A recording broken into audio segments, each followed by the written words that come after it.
If you're wondering what a time-lapse is, it's basically just a long period of time that's then sped up. So you might film for 2 hours of some clouds, then you might speed that up into a 1-minute clip.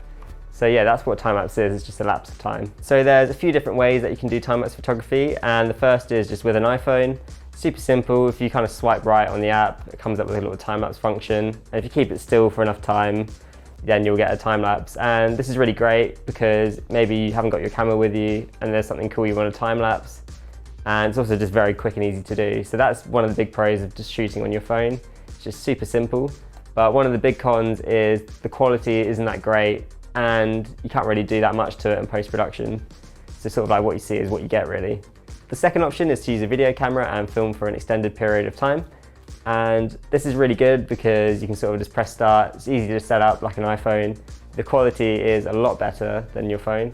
But one of the big downsides is that the files tend to be massive. So if you're filming for an hour of 4K, you're looking at like a couple hundred gigs depending what camera you're using. So it's just not really that effective or efficient to be kind of working like that. And that leads me on to my favorite method of taking time-lapse photography, and that is using a DSLR. And the reason why I like to use a DSLR is that you can kind of control the photos, you have a lot of room to play with them in post. The file sizes are a lot smaller than a video camera, and it's just also kind of like the golden standard for professionals in the industry, so you should be doing the same too.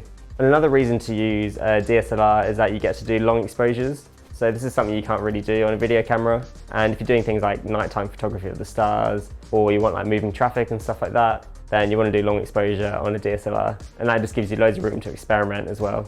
The downside to using a DSLR is post-production can be tedious. You've got to stitch all these photos together, you've got to edit the photos, and yeah, it just takes a lot longer to do than if you did it on a video camera. But the results are definitely worth it. I like to shoot my time lapses with Sony cameras. I also use Canon. So it really depends on what the situation you're in.